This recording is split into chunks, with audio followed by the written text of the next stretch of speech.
Goeiedag, kia ora, my name is Wildkard, welcome back to my channel, thank you for watching the Wildkard Rugby Show, like, comment and subscribe, and yes, you're here today because one of the most important, most monumental, most highly contested silverware in the history of rugby, and that is the Freedom Cup, will be up for grabs this weekend for the Springboks, and that is something that a lot of Springbok fans has been licking their chops for a very, very, very long time. The Freedom Cup was last won by the Springboks in 2009 in a 3-test series, and since then New Zealand has retained the cup every year successfully. Yeah, and unfortunately, in the case of a 2-test series, if the series ends up being a 1-1 draw, the All Blacks will retain the cup.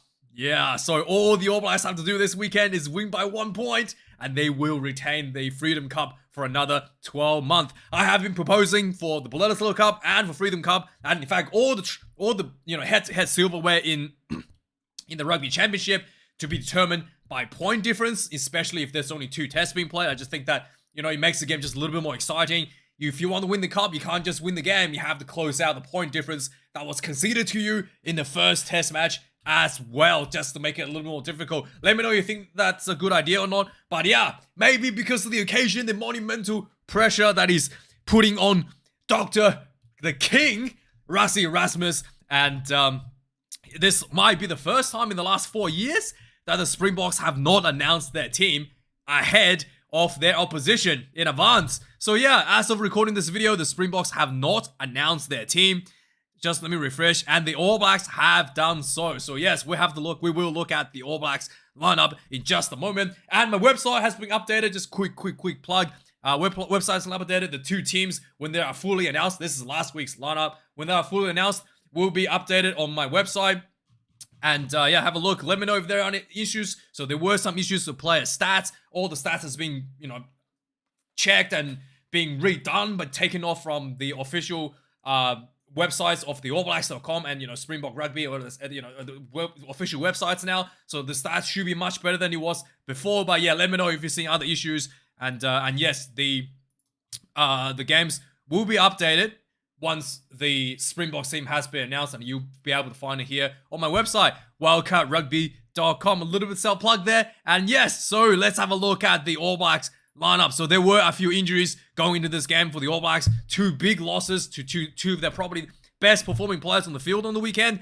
Caleb Clark has a back injury, and big boy Ethan Blackadder has a hamstring injury. So the absolute workhorse and the 2 try scorer are out for this match, which forced a few changes for Rassie Robinson. Another big issue for Rassie Robinson coming out of the weekend was also the inability for the All Blacks bench to make an impact coming onto the field. And he has opted once again to put some of his more veteran players to be on the bench to come on and close out the game with maybe a little bit more convincing manner in the second half. So the All Blacks basically lost the game in the last 10 minutes or so against the Springboks, throwing away a 10-point lead. Yeah, the controversial no try of Bungi Bonabi aside, you should not have lost the game throwing away a 10-point lead with 10 minutes left on the test match. So that is something that the All Blacks is looking to address with this selection. So yes, let's have a look at who's in, who's out.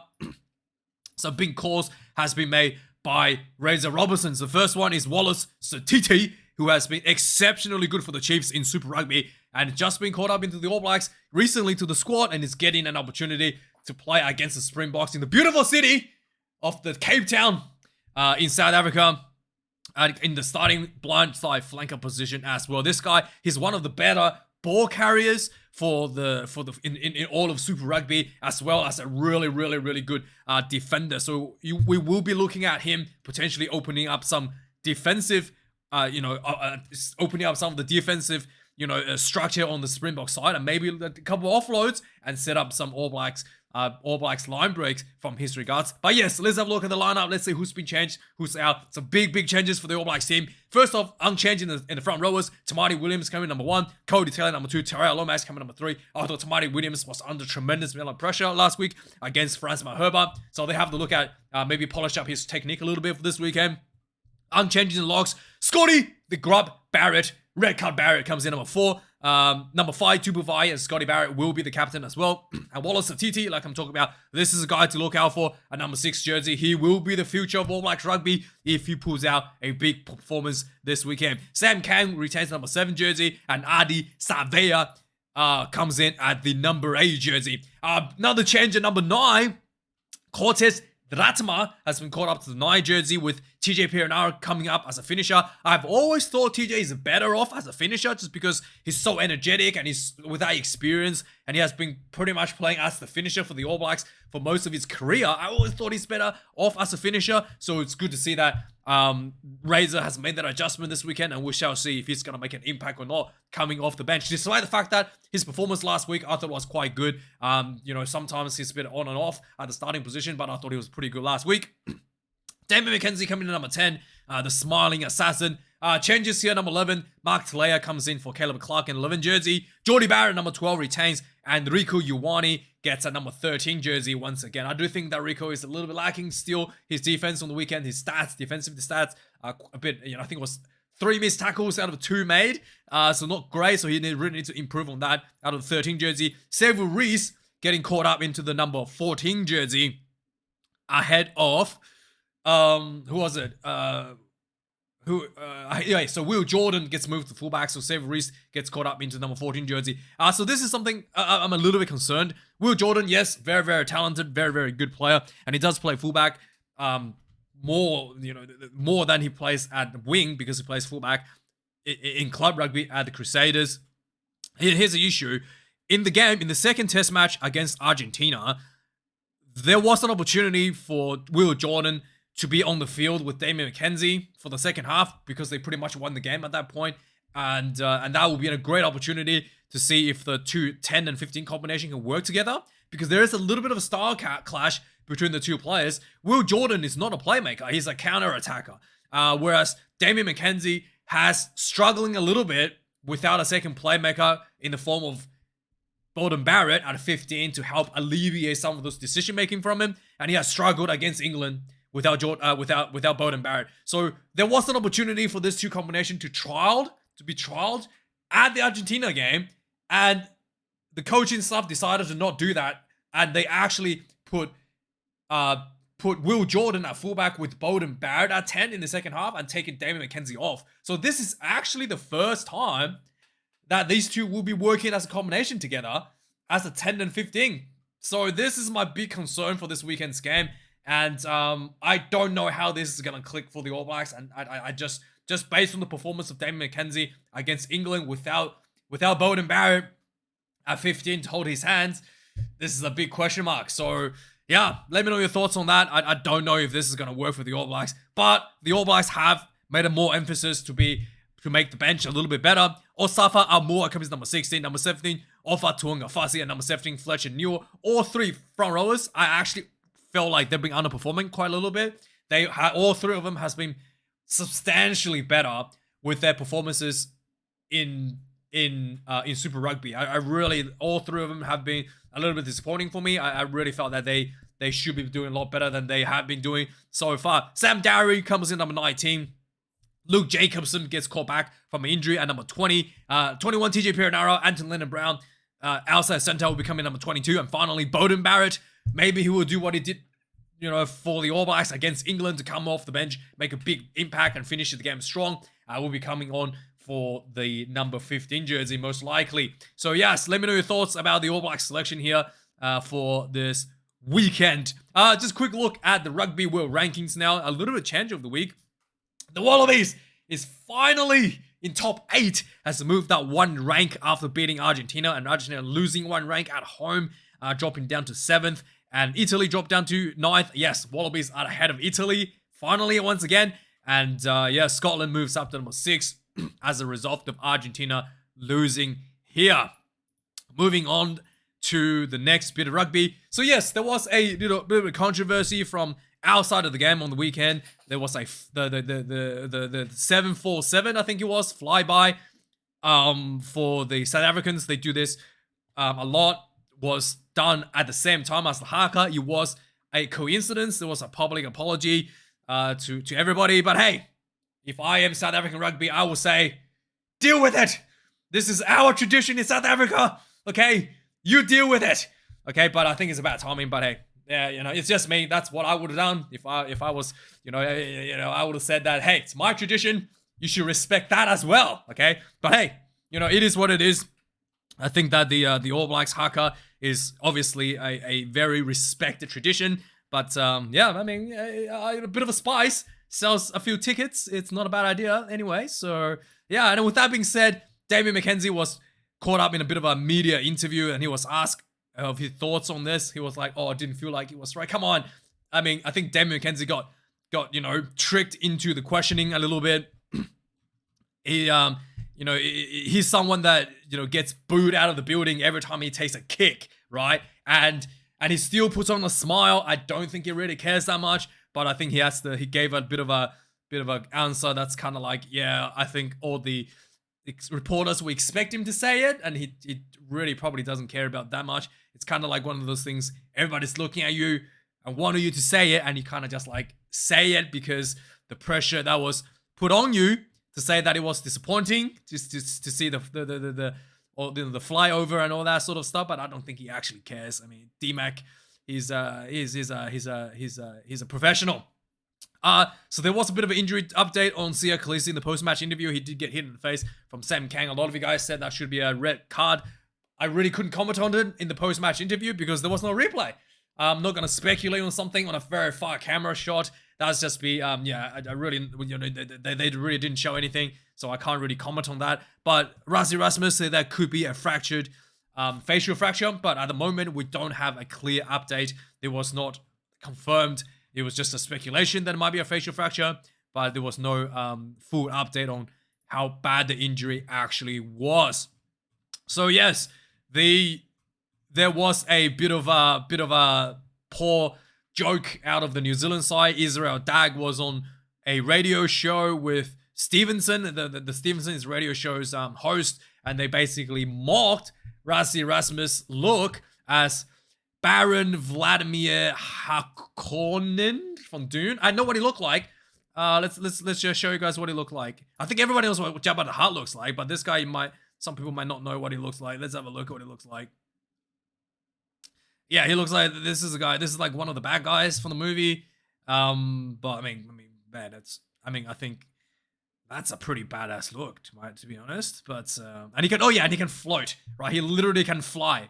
Like he literally can float around, because he's just that badass. So yeah, there was a lot of backlash on that because apparently Rassie has a bit of a digestive issue. That's why he's looking a bit overweight, because he has some literally has like a auto digestive disease.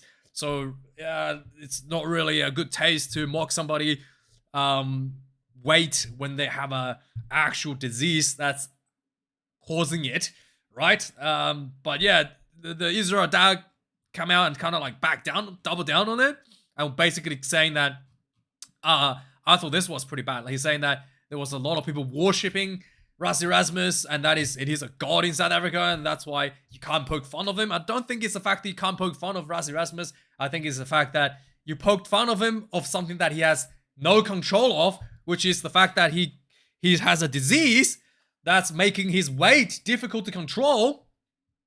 That's probably not a fun way to poke someone's. It's kind of like, making fun of a cripple not able to walk upstairs, right? That's kind of a bad taste in the way that you want to make fun of him.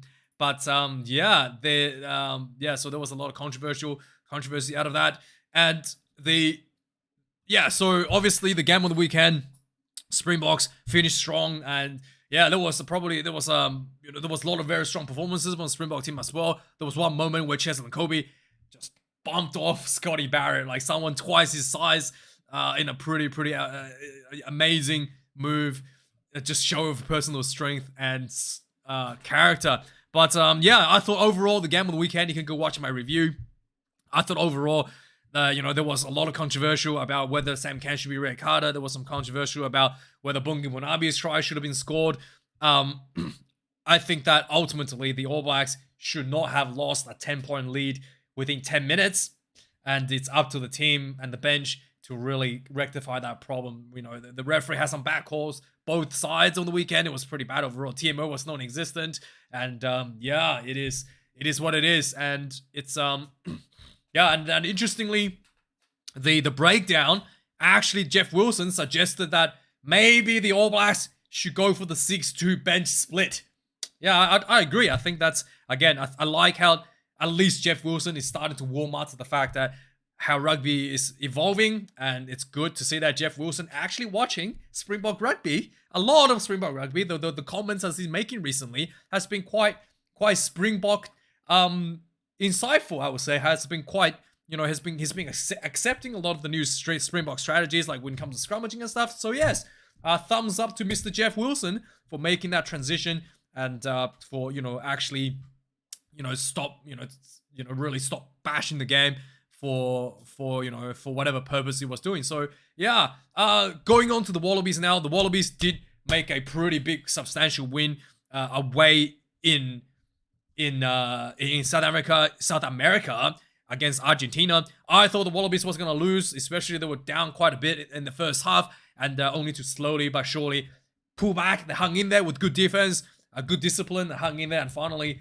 put out a 1-point win over the Argentinians, something I did not expect, and beating the Eddie Jones record for 4 wins already this season. So yeah, this is going to be a difficult match coming up again this weekend, but it will be interesting to see how that's going to go. So there was a lot of questioning going into the test match as to why Noah Lolesio was selected ahead of maybe Tone Liner, or Ben Donaldson and Joe Schmidt basically said that there was a change in center position with Hamish Stewart coming in for Hunter Paisami, who was injured, and he just did not want to change too much of that, the players around the center field, the 10 and 12 channel, so he wanted a bit more consistency. That's why he kept Noah Lolesio at 10 instead of Liner or Ben Donaldson. He just wanted a bit more consistency. It did pay off. I did think that Lolasio's performance was still a bit lackluster, but definitely very small improvements here and there.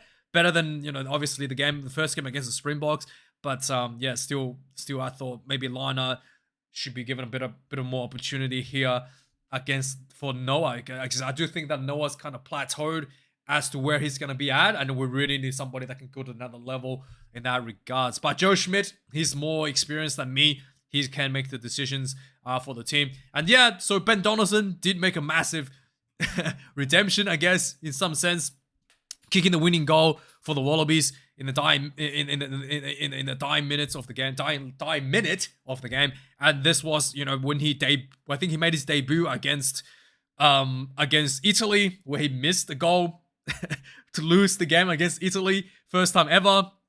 And that was also replacing Noah Lolesio as well a few years ago. So he kind of redeemed himself there to kick a winning goal. But this was a much easier kick than the one against Italy. Italy one was a bit further out, albeit still not quite much of an angle, like still like pretty much, you know, sliding off center, I guess. This was much closer, right center, so you really couldn't miss that one for the redemption kick.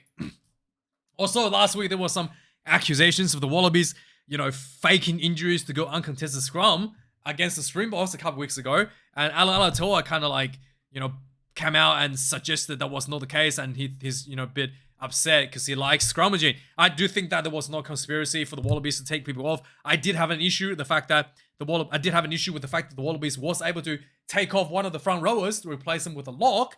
I do think that's probably shouldn't be allowed, because I think going to uncontested scrum was fine. I do think that you can't take off one of your front rowers after going into uncontested scrums and replace it with a second rower for more speed. I thought that was probably skirting the laws a little bit. Next up, so yeah, the South Africans had to readjust some of their scheduling. So initially, the URC had been scheduled for 2 home derbies to play on the 21st of September. The Bulls away against the Stormers in Cape Town, the Lions, the Cats against the Sharks in Durban, and also the Currie Cup final was also on the same day. But all of these games has been reshuffled or rethink because the Springboks will be playing Argentina on the same day, so they have to readjust that to make the national team center stage for these games. With that being said, Tane Edmund, he's played a bit of an NPC in New Zealand, and he has re-signed with the Waratahs. So good to see him back into the fold. And next up, there was a moment people were asking if he was actually just gone for good, but no, he's just, you know, honing his skills, getting as much rugby as he can, and which is really good to see. That is a hallmark of someone who's determined to make a career as a professional player. So England has announced a new professional game partnership. This is something that's been talked about for quite a while now. Basically, that England has the big change is the fact that England is now going to have a core 50-player extended England squad, and these players, whilst playing for their clubs, they are actually getting extra money from England Rugby to have control over these players during the club season. So specifically, there's an extended 50-player squad, but out of the 50 players, 25 of those players, Steve Borthwick will have direct access and direct, I guess, able to direct how these players will be used during club rugby during the premiership season. And so as to enhance the overall cohesion of these players, overall development of the players to be more aligned with the England strategy. I think this is a really, really good idea for England. And obviously the clubs will be compensated a bit extra, and the players will be compensated a little bit extra as well for this plan. So basically, Steve Borthwick will be able to say where the players, which position this player is going to be able to play. So for example, if Owen Farrell plays number 10, right? He's not on a 10 anymore. He plays number 10 for, he's going overseas now. But if say Owen Farrell plays number 10 for the Saracens, and Borthwick wants him at 12, he can actually demand the Saracens put Owen Farrell at 12 instead of 10. Yeah, so things like that he's now able to do with the extra payment. And this will be quite a bit of substantial money as well. It's going to be £33 million in addition given to the clubs, guaranteed for this, the top 10 club, guaranteed for this service. And also there will be a profit split as well of 26% from the RFU profit as a result of this setup. So the clubs will be getting a bit more money from the RFU, and hopefully the RFU is going to be able to generate more money by having a stronger and better England team, by having more control over these players. And also there are a bit of more changes down the bottom of the ranks as well. They have streamlined their high performance system and the developmental pathway. So the high performance centers will now have a pathway for the academies. That's, you know, from 15 to 20, and all of these academies will be worked into partnerships with 2 schools as well to make them compete in school level as well. So there's a bit of a pathway change there to align the schools directly with the academies a little bit more. Some money going to the community, some fund for player support, and then the big changes were the promotion and relegation. So at the moment, the team at the second tier has an opportunity to promote if the winner and the winner of the second division and the loser of the first division, the Premiership, has a chance to relegate and to be relegated. But the problem at the moment is that there's a barrier. Like, you need to have a minimum number of, for example, minimum size of stadium capacity to be able to actually promote. So even sometimes the team that won the second division could not be promoted because it couldn't meet the requirements, the minimum requirements to be a Premiership team. So even though they won, they couldn't be promoted. So they have actually changed some of the laws to be more flexible to allow the promotion and relegation of teams for the Premiership. So there'll be more pressure for the teams in the Premier League to not end up in last position on the ladder as well. So there's more incentive for competition, which is good. So everything's looking quite good for England Rugby. There's going to be some changes, and we're going to see if this is going to be yielding any big results for England Rugby in the near future. And finally, Wayne Barnes has been added into the England professional rugby board representative, basically added into the board member at England Rugby. So he'll be involved in that with his referee skills and some of his ideas as well. Anyway, with that being said, that's the news for this week. Thanks for watching this video, guys. Like, comment, subscribe. Let me know your thoughts about the All Black selection. And I will update everybody when both teams announced, when the Springboks are announced. And look out for the team announcements video coming up soon. And thanks for watching. Like, comment, subscribe. I'll see you guys. soon in a couple, maybe tomorrow. Thanks for watching. Cheers.